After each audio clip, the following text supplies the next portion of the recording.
Okay, I'm going to put this first and then just what I just said next.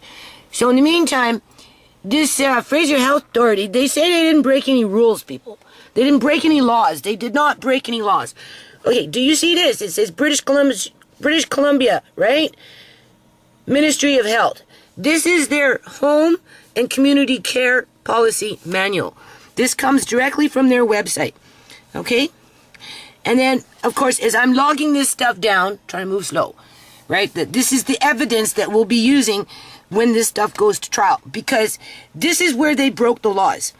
Not only did they ignore the fact that John already had established for 25 years legal enduring power of attorney, and they tossed that out of the door, right? They also ignored the fact that he has a will, an official will from 1998. Okay? That's all he needed. But they took that right away from him. And not only did they take that right away from him, but they also didn't follow their rules, laws, acts, and regulations. For the simple fact is, this is where I got to pencil it off. We'll just start here. You ready? Health authorities must establish local service delivery models that will provide clients with access to housing and health services within their community or within an accessible distance to their community. Authorize and manage access to housing and health services by informing clients and be quiet and their caregivers of the available housing and health services options. John had two options, either going to convalescent care or out of the blue, out of nowhere, suddenly go to your sister's house 1,500 miles away up in the country bush by some lake and be by yourself with your sister and her husband and their daughter. And never see Judy again, never talk to Judy again, and never, ever, ever talk to the kids again.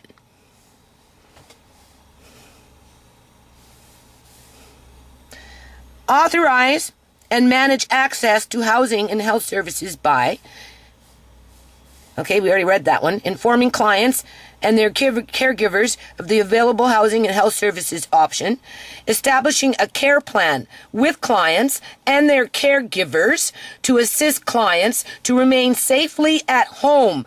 This is the one, people. Until they can access housing and health services where required, and informing clients and caregivers of the health authorities process for managing the wait list for these services and the process for moving into new housing. John disappeared, ended up suddenly in the Victoria General Hospital under an emergency state where he was practically dying based on Cheryl's words because he suddenly developed pneumonia on a 3-hour ferry ride and got extremely sick, where he was going to be in emergency for over a month and a half until they decided what they were going to do with him, as they figured out his money situation and went looking immediately for his superannuation life insurance policy. Does that sound very professional to you? That's what the doctor agreed to? What happened with this establishing a care plan with client, the patient that they represent who said, I want to go home, and their caregivers, me, and all his grandchildren, Steve, and his great-grandson, Steve, that he had been with, I know, forever, and ever and ever and ever and ever. Until such time, if he really needed it, people, to make arrangements to go into convalescent care or some other living situation that was transitional versus sudden, abrupt, and torturous. At the doctor's signature. As they ignored this legal stuff, right? Because they play on people's weaknesses when they're poor You could be smart as a whip and it wouldn't matter because you're still poor. You're still a minority to these people that can just operate under a lawless society. This is why we have a lawless society today, people. Right there. Right there. It's black and white. Under the Ministry of Health. Okay, people. So this is the 5th of December 2017. You know, as I sit here and work on Uncle John stuff, right? You know, these people, they just, if you notice, if you're strong-willed and you're strong-minded and you're smart, they don't like it.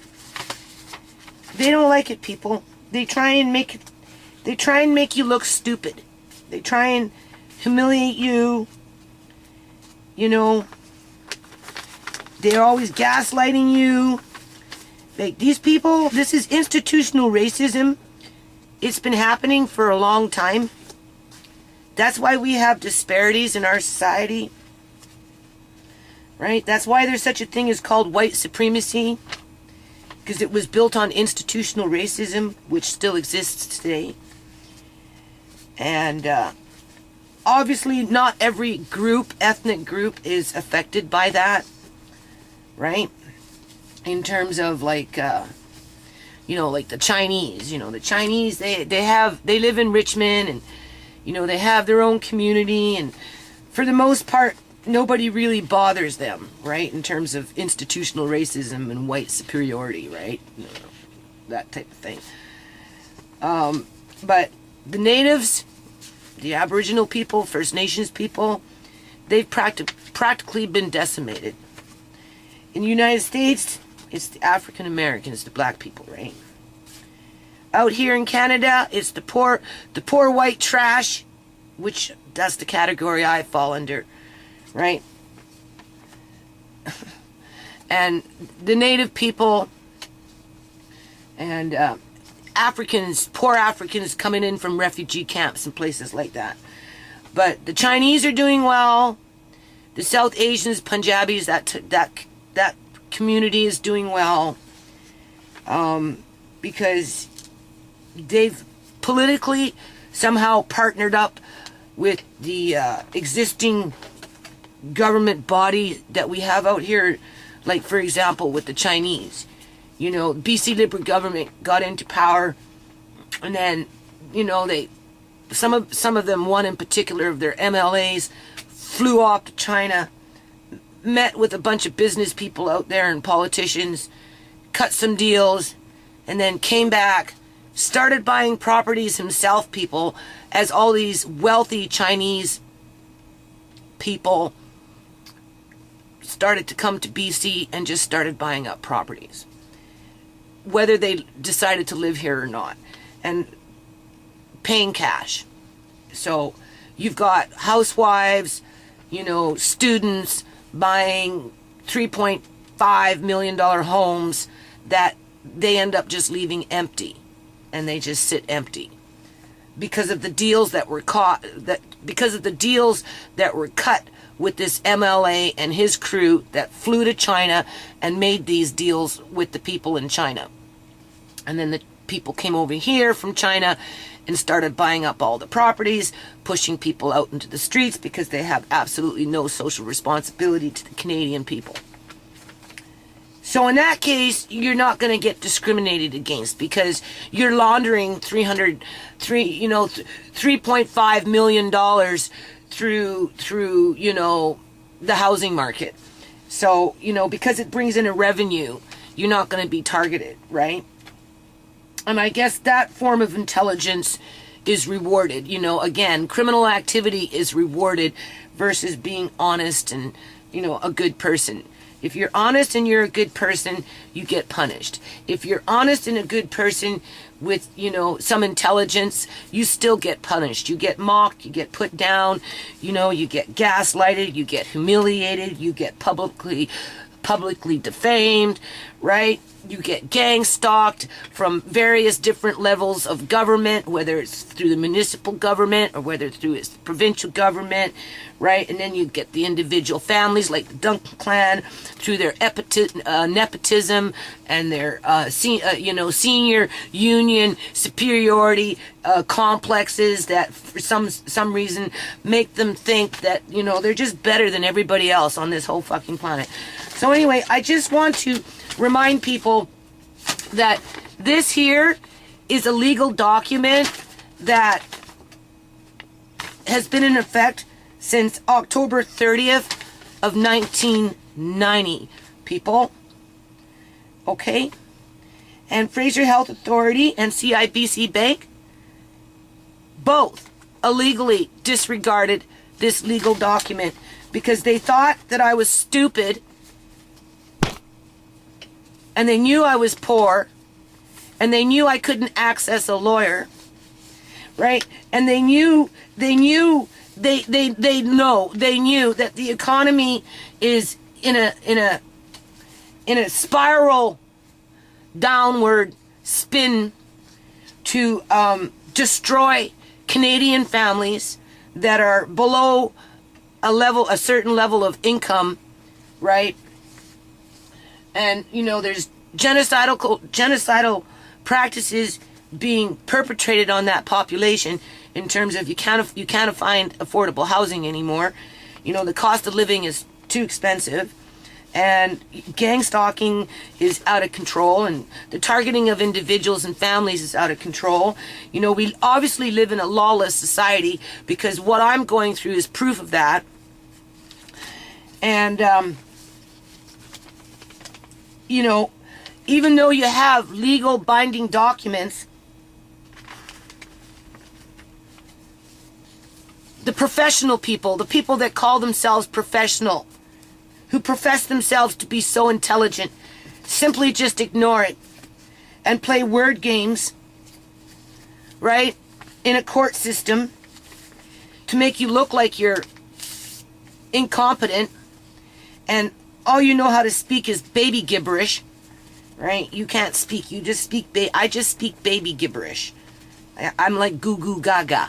All right, that's my level of intelligence. Goo goo baby gaga, right? And because we're dealing with billions of dollars over a projection of the next 15 to 20 years, people like me get it extremely hard.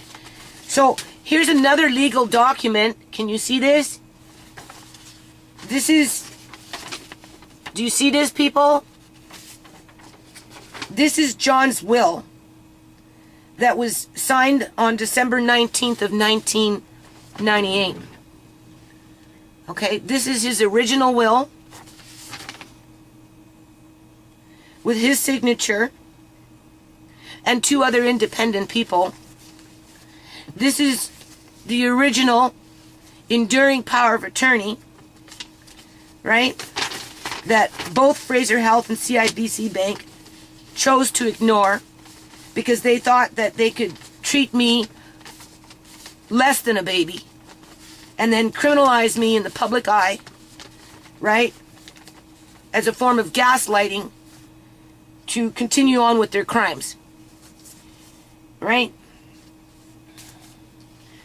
So I just wanted to point that out, that I have legal documents that whatever the Duncan clan think that they have done in terms of, well, he has a new will. Does he? Does he really? How was that will created? Under duress? Under the influence of being drugged in between his naps? Right? Was it the doctor who wrote that new will for John? Being that it was the doctor who told John that he couldn't speak to his loved ones anymore, even though it goes against everything in terms of all this stuff, everything that they did to John goes against all this stuff, people. Okay? And if the doctor, this is very important, if the doctor told John that he wasn't allowed to talk to his immediate family, who he loved and had been with in the home for 23 years and had been involved with for 35 years. It wasn't just simply 23 years, people. He's been in my life for like 35, 37 years. And then he lived in my home because he needed someone to look after him, and he asked me to look after him. Under the Mental Health Act, in order for any doctor to take another person's life, there are rules and regulations around that procedure. And it requires 2 doctors that are qualified to do what they did to John. And while they did that, they were also supposed to provide him access to a lawyer. And they never did that, people.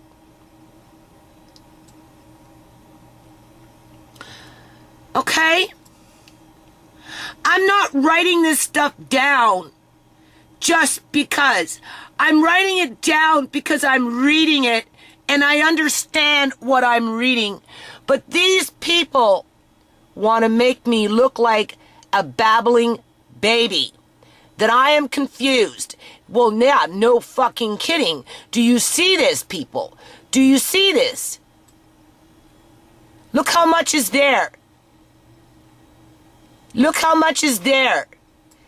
Hold on a minute. What else we got here?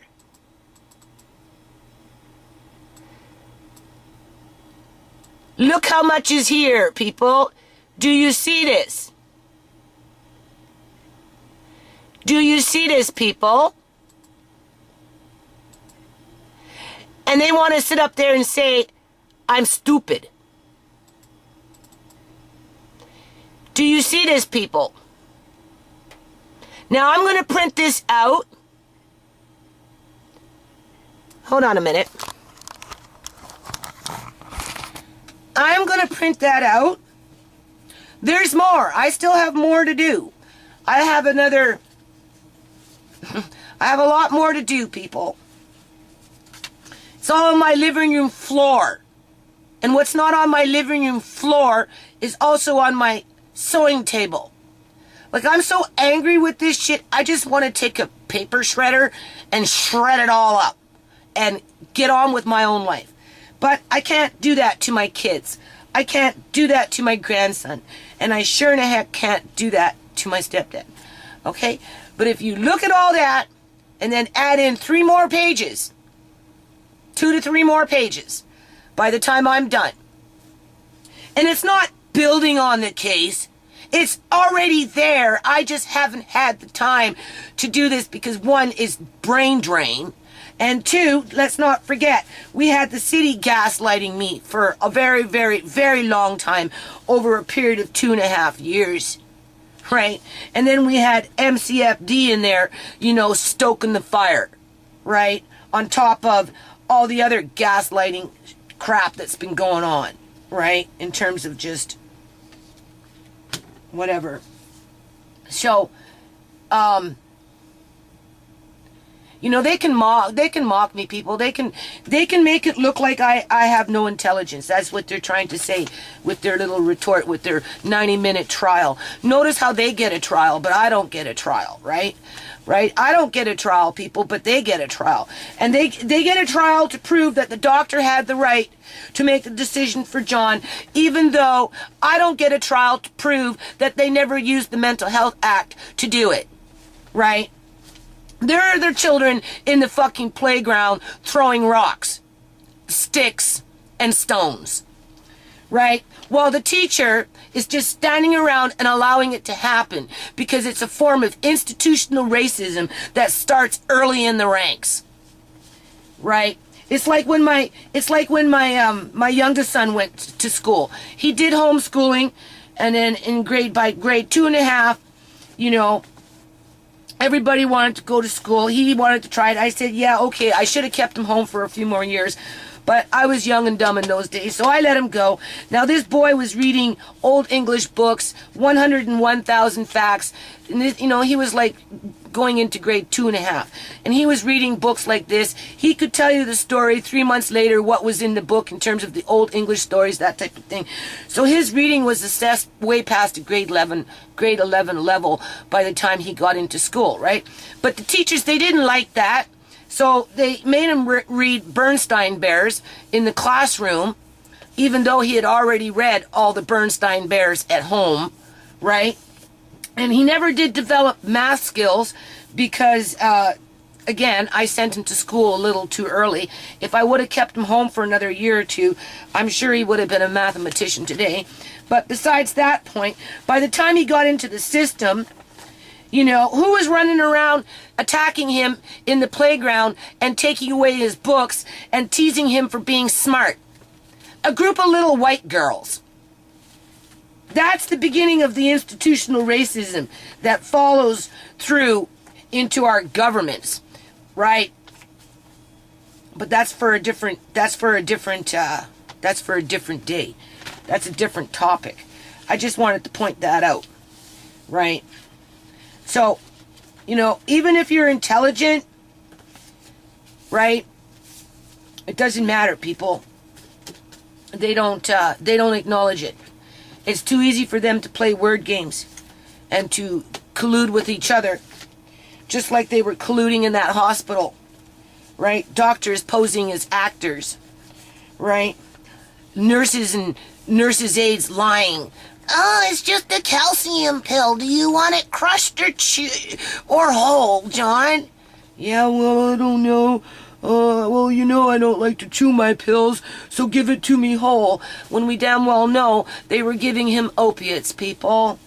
As they were openly lying to him and to us about it, as they were conspiring behind everybody's back with a nurse that has superiority within the union sector to steal people's money. And she got greedy, right? And being that Fraser Health needs that money from more than one person to prop up their old folks' homes, of course they're going to give the corrupt nurse the bone. Because once she gets that bone, she's going for a bag of bones. And all they have to do is ignore legal documents. Ignore legal documents. Do you see the date on this document, people? Do you see the date? That is a legal document.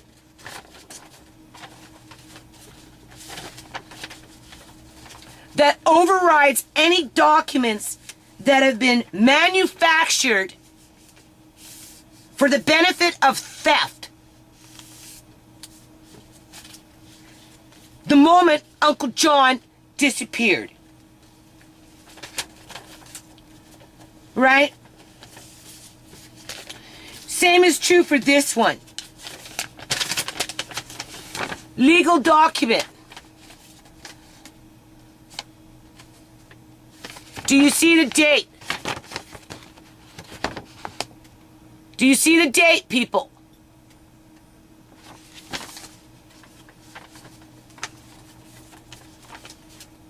What gives a doctor the right to say legal documents don't count? They only count when the professional says that it counts.